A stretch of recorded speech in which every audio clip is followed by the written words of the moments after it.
New video. A new Marvel series with Oscar Isaac, the guy who played Poe Dameron, one of the best characters to come out of the last blur of the Star Wars. I am so excited, but who the f is Moon Knight? Here's the official description. When Stephen Grant, a mild-mannered gift shop employee, becomes plagued with blackouts and memories of another life, he discovers that he has dissociative identity disorder and shares a body with mercenary Mark Spector.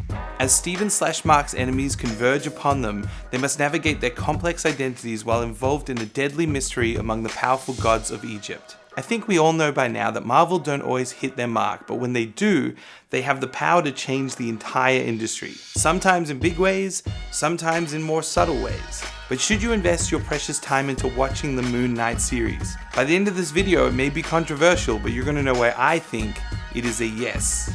So here are 4 reasons why Moon Knight is worthy of your time. Number 1, authenticity. Moon Knight is steeped in ancient Egyptian history and cosmology, and as such, Marvel made the real smart and respectful decision. They hired director and executive producer Mohamed Diab so that he could make the series authentic. Diab is an Egyptian director and screenwriter, and as part of his 200-page proposal to Marvel, made sure to include amazing local talent such as Egyptian composer Hisham Nazir, editor Ahmed Hafez, and also making sure that over 90% of all the Egyptian roles went to Egyptian actors. The authenticity extended beyond major production and acting roles, but I think the best part is he got a genuine, bona fide Egyptian taxi driver, flew them in, got them to drive a taxi, and then say one line. Where are you taking me? You are at the airport. We've had our fair share of Norse mythology through the stories of Thor, and Greek mythology through the newly introduced Eternals. It's so exciting to see the Egyptian mythology introduced into the Marvel Universe in an authentic way. Number 2, mental health. Moon Knight is a character that has been rewritten and adapted over 45 years. What makes the series stand out amongst the plethora of other writers who have taken on the Moon Knight series is that they've managed to navigate mental health rather well. The dichotomy of Stephen and Mark has been treated with empathetic nuance. As the episodes progress, it's evolved in an empowering way, showing the strengths of both Stephen and Mark and their growing respect and understanding of one another. Mental health is a delicate topic to tackle, but it needs to be present in modern day media so that people learn to start talking about mental health more openly. So far, Marvel have done a pretty damn good job at avoiding marking it as a stigma or as a weakness, but rather something our protagonist lives with and often draws power from, all the while endearing us to both Stephen and Mark.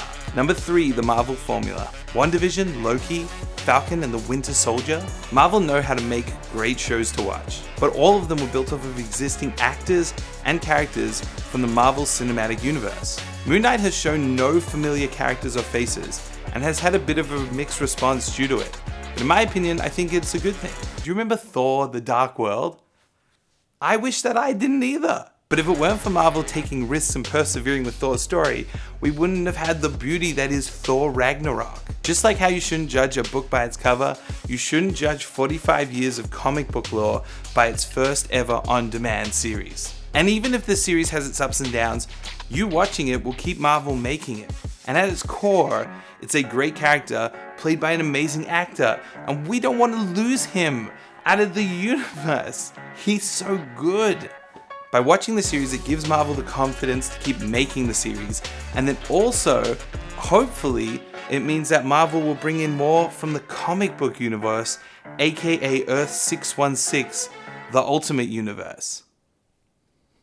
The Prime Universe. Number 4, it's just fun. Moon Knight isn't that complicated. You don't have to watch it 3 times over to understand what's going on. You don't need to keep your eyes glued to the screen in case something really important happens and you just miss it. I watched every episode from beginning to end and I never felt like it was a regret. So what I'm saying is turn your mobile off, turn the lights down, make some caramel popcorn, just sit back and have fun. Now, fun is an interesting thing to bring up here because it's, fun is different to different people. Nothing holds up to the greats when you really want to go into it. There is a bare minimum. Yes, it might not be the greatest film to ever grace the screen in front of you. Yes, it might not keep you up all night thinking about why did Stephen King write the ending to the Dark Tower series the way he did? Was reading all 7 of the books a massive waste of time, or was it inspirational? Why do I think about this all the time when there are just way more important things to be thinking out with my life? I don't know. And no one can give me the answer because no one's watched or read the bloody books. No one's read all the books except me for some reason. 7 books, and it's just not worth it. My point is, we live in the golden age of media. There's so many amazing actors, so many things to watch. Yes, the choice is sometimes overwhelming, but at the same time, if you just want to switch something on, have a bit of a laugh, see a bit of fun, just give it a try. And then after like an episode or 2, if you don't like Moon Knight, just go watch Marvel's Legion because it's great. And I held off watching it for years until a friend of mine was like, oh, you're talking about Moon Knight in a video. I'm sure you're gonna mention Legion. Part of me was like, I'm not gonna even look at it once. But then I watched the whole first season in the last couple of days and it's good. It is also it's similar and different. And I don't want to spoil anything, maybe another video. If you want me to watch any other series, movies, shows, whatever, put it in the comments below. And also, if you have any questions, you can DM me or throw them in the comments below. And if you haven't subscribed, f***ing do it.